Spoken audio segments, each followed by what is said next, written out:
You're looking live at the shot from the Pepsi blimp. You see the suspension bridge there right in the center of your picture. And of course, all the downtown buildings. That's the shot. You'll see it. You've got the best place ever. Norma, Jerry, this is exciting. It looks great from up there, Pat. It's a beautiful skyline, of course, we all know that, but that's a pretty good vantage point you have. Can you figure out exactly where you're flying over right now? Well, right now we are right over the center of Covington, and the actual streets wouldn't be able to tell you exactly right now, Jerry, but we're looking at a wonderful shot. We are on the one, I'm going to guess, about 15 blocks from the river, south of the river, and looking due north right to downtown Cincinnati. You can see that gorgeous shot, how nice it looks, all the buildings lit up, and of course a lot of the buildings are the Provident Tower people, the Provident Bank people, I should say, and that just have lit up their building, and it absolutely looks gorgeous.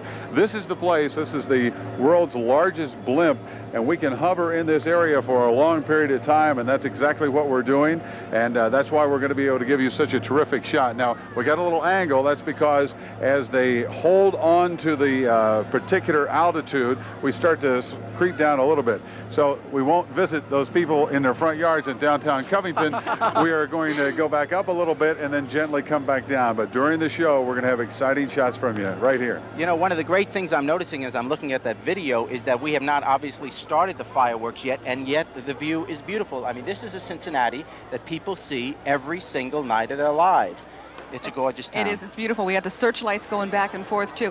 Pat, earlier, I know we were up here on this vantage point we have. Wind was blowing us around a little bit. Are you getting tossed around up there at all? Not really at all, and that is amazing. Right at sunset, you're starting to feel the wind, and that's normal for the sunset, about 9:10, about 9:15. But right now, it is very calm. Winds out of the southwest continue. They're warm winds, and it looks like Mother Nature has really worked out for us because we aren't going to get any rain until after midnight. So people just sit back and enjoy. It's going to be terrific. All right, well, you know, it is almost fireworks time, and we have a very special introduction to the celebration tonight. It's kind of a local music video produced by Channel 5 and by original song written for the bicentennial. Now, the title of the song is called Cincinnati, We Are Home. And the words and music were written by Peter Eden as a gift, a bicentennial gift to the people of Cincinnati. And the employees of Getz Jewelers raised money themselves. They contributed money themselves to pay for the musical production. It's a great work, and look forward to hearing it. It's beautiful. And starting tomorrow, you're going to be able to hear the song a little bit more. It's going to be on the radio, so you'll be able to hear it. You can also pick up the audio cassette if you want all around town. But right now, you're going to see it first. We're all going to sit back, and we're going to relax. We're all going to say happy birthday to Cincinnati. Happy birthday.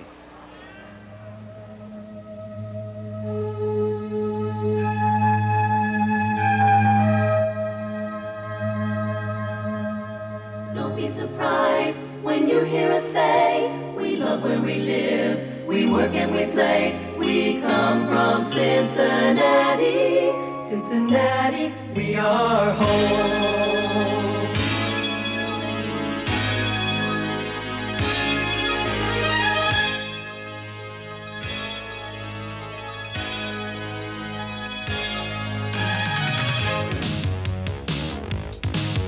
When I think about where I'm going, I can smile and laugh at where I've been. Our future looks bright, we're growing. You're never ever gonna catch us being has been. Now let's stand up straight and say it out loud. We come from a town of which we are proud. We come from Cincinnati, Cincinnati, we are home.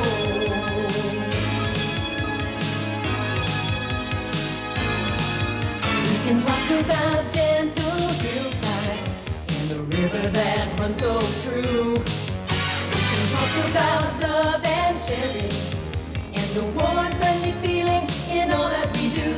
So don't be surprised when you hear us say, we love where we live, we work and we play. We come from Cincinnati, Cincinnati, we are home. So don't be surprised when you hear us say, we love where we live, we work and we play. We come from Cincinnati, we come from Cincinnati, we come from Cincinnati, Cincinnati, we are home.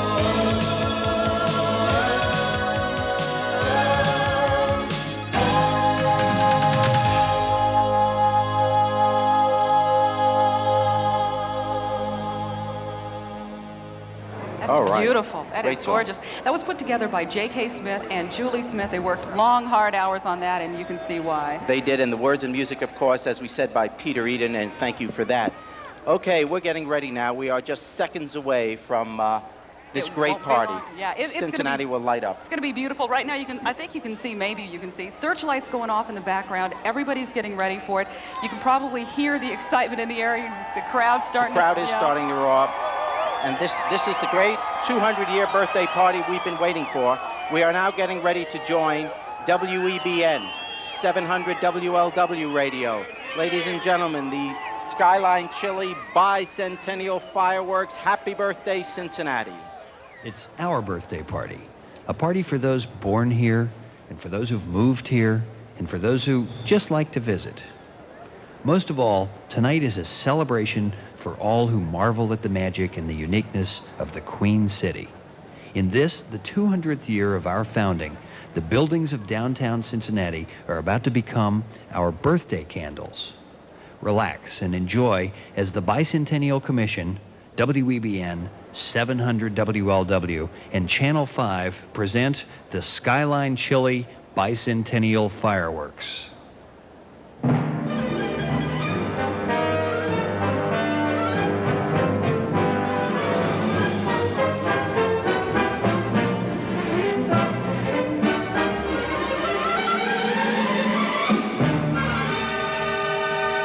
It all starts with the river. A young river, actually, only 40,000 years old. In December of 1788, that river brings a flatboat into a cove opposite the Licking River. Imagine what Robert Patterson and his party saw. The land that would become Cincinnati looked like a bowl, a flat expanse of land naturally protected on all sides by lush hills. It would indeed turn out to be a mixing bowl of settlers and immigrants, pigs and soap, mansions and tenements, riverboats and canals. A mixing bowl to be named Cincinnati. Cincinnati has meant different things to different people.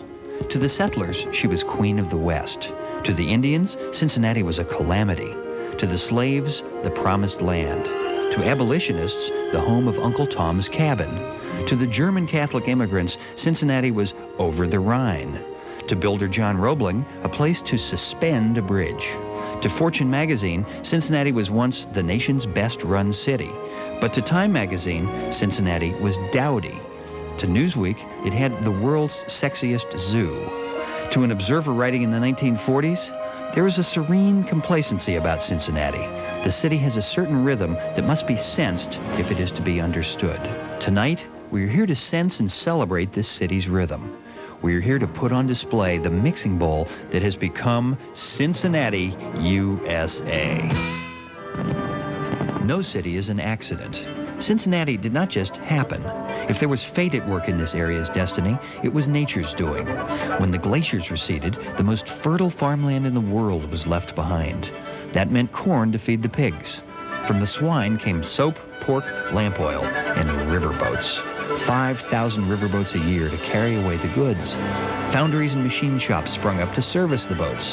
And when the old steamers gave way to barges in the railroad, the industries carried on as Millicron, Procter & Gamble, and General Electric, among others. And through it all, there were the inventors and the entrepreneurs. Barney Kroger was the first to display groceries for all to see. Reuben Springer said, "I'll pay for half of it," and challenged the city to build a music hall. Charles Fleischmann experimented with yeast and came up with margarine. School children were delighted to take Albert Sabin's sugar cubes that ended a crippling disease. And Powell Crosley built a radio that would sell for $20 instead of $120. This is the nation station, WLW, the Crosley Broadcasting Corporation. 500,000 watts of power from Cincinnati. The time has come, the walrus said, to speak of many things, of shoes and ships and sealing wax, of cabbages and kings, and why the sea is boiling hot, and whether pigs have wings. Cincinnati's early farmers had a problem.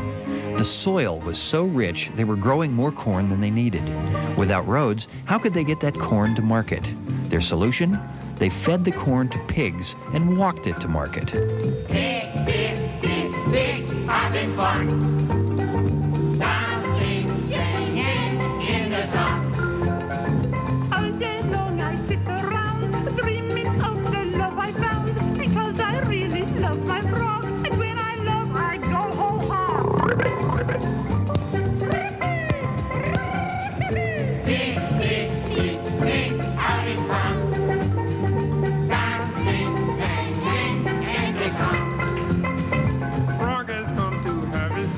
The pig will never get her way. Bib and napkin, knife and fork is the only way that I'll touch pork. Oi, oi, oi! Like yourself! A British visitor to Cincinnati in the late 1840s wrote a letter to home. Cincinnati is, literally speaking, a city of pigs. A monster piggery, alive and dead, whole and divided into portions. Their outsides and their insides, their grunts and their squeals meet you at every moment. Have you seen the... He fetched, and the ball is popped in the air, foul off to the right of the plate. Bubbles Hargrave is staggering after it and made no catch as the ball descended and struck the terra firma some 15 feet from Hargraves, who looked like Pavlova going after that one on his toes. He got up on his toes, and now he is chiding Werber for popping up to him, meaning hit the ball someplace else, don't hit it to me. Hi, this is Marty Brenneman. The Cincinnati sports tradition is rich in memories, from Crosley Field to Riverfront Stadium, from a Big O rebound to a pinpoint Kenny Anderson pass. The truly grand tradition began in the summer of 1869, when America's first professional sports team was formed.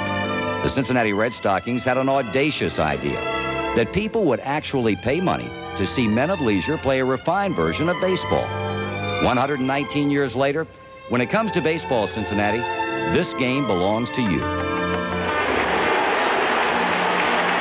And here comes the main attraction. And they're on their feet. Rose walking toward the plate. That number on his back emblazoned on the minds of sports fans, probably forever and ever, the most famous number 14 in the history of this game. And trying to make history right here in the first inning tonight. And again, the flash bulbs go off all over the ballpark. He levels the bat a couple of times. Shaw kicks and he fires. Rose swings. There it is! There it is! Get out! Get out! All right! Hit number 4192. A line drive single into left center field. A clean base hit. And it is pandemonium here in Riverfront Stadium. I guess you had to be there. I wish I was smart enough to come up with the right words to describe the reaction from the people, and it just was enormous. And I've been around a lot of ovations for different players and different situations, but none quite like that. Little Pete fighting his way through the crowd, and Pete being hoisted on the shoulders of a couple of his teammates, Tony Perez and Dave Concepcion, the last two of the old guard from the Big Red Machine days of the 70s. The Reds are 1 out away from winning the World Championship. There's a high fly ball. It should be all over. Geronimo's under, and Cincinnati has won the World Championship, beating the Boston Red Sox 4-3. So the Cincinnati Reds are out away from sweeping the 1976 World Series. 2 outs. Here's a 2-0 pitch to Roy White. Swung on. High fly ball to left center field. That should do it. Foster has it. And the 1976 World Championship belongs to the Reds. The Reds have swept Billy Martin's Yankees decisively by a 7-2 score in the final game, as the Reds become the first National League team since the 1921-1922 Giants to win back-to-back World Series. There it is! There it is! Get out! Get out! All right! Hit number 4192. I just love Cincinnati. You want to know why? Just a good place to live. I just like the people. People are very congenial. I remember Crosley Field. I was just a kid. I guess I went to a great all-star game in Crosley Field. You know what I love about Cincinnati? I like the ballet. The daffodils at Eden Park in the springtime. And WEBN. The city, it's great. I'm from Columbus, and there's just no comparison. Cincinnati's awesome. It's all the nice hills and the landscaping of Cincinnati, and it's good bicycling. Mount Adams. The women. The guys are awesome. Clifton. Well, I find the people are very friendly, and it's a very relaxed pace of life. I like the proximity of all the suburbs to the downtown area, ethnic groups. The symphony, the ballet, the opera, all of our local theater, our museums. One of the things I really like about Cincinnati is definitely got to be the chili. You know, you got to go all the way. You got to find a way with the beans and onions, extra cheese, the whole bit. Cincinnati Mayor Charlie Lucan. Winston Churchill said Cincinnati was the most beautiful inland city in America. He was almost right. It's flat out the best city in America. For those of us who are born here, like I was, we take it for granted. But ask somebody who has moved here from Chicago or St. Louis, or even Boston or New York. Those people can make the comparison, and they love Cincinnati. Talk to them and ask them why. They'll tell you the reasons: accessibility, natural beauty, sports, cultural institutions. But talk to them long enough, and you'll find out the real reason Cincinnati is special. Cincinnatians care about their community and the quality of life we share, and it shows. In 1988, we get to celebrate all that, and we have every right to pat ourselves on the back. You folks, the people of Cincinnati, you ought to be proud of yourselves. Mark Twain wrote, "When the world ends, I want to be in Cincinnati, because everything happens there 5 years later." There was a time when people thought Cincinnati would be the center of the Western world, the Paris of the West, perhaps. In 1841, businessman Jacob Scott noticed the city's rapid growth and confidently predicted, by the year 2000, Cincinnati will be the largest city in the world. That prediction went the way of the subways. But some confuse bigness with greatness. What do we want our city to be like in the next millennium? Listen while the future speaks for itself. Here are students from Sands Montessori of the Cincinnati Public Schools with their visions of Cincinnati's destiny. I think by the year 2000, the city of Cincinnati will have a renewal of all buildings in bad shape. I think our city should have a monorail. Though it will be costly, it would be nice to have, especially in the downtown area. People would use it to get to and from work. In the year 2000, the Union Terminal will be a natural history museum. I will be glad to see the Union Terminal used again, but this is up to the children of today, adults of tomorrow. In the future, we need something very unusual like solar-powered metro buses. It would be easier to get around, and it would probably only cost 10 cents because it doesn't run on gas. In the year 2000, I think that instead of bridges, there will be an underground tunnel that goes right under the river from Ohio to Kentucky. In the year 2000, all department stores in Cincinnati will be run by robots. I hope crime will be eliminated, but this is the future created by the boys and girls of today, the ladies and gentlemen of tomorrow, who will create the future of Cincinnati.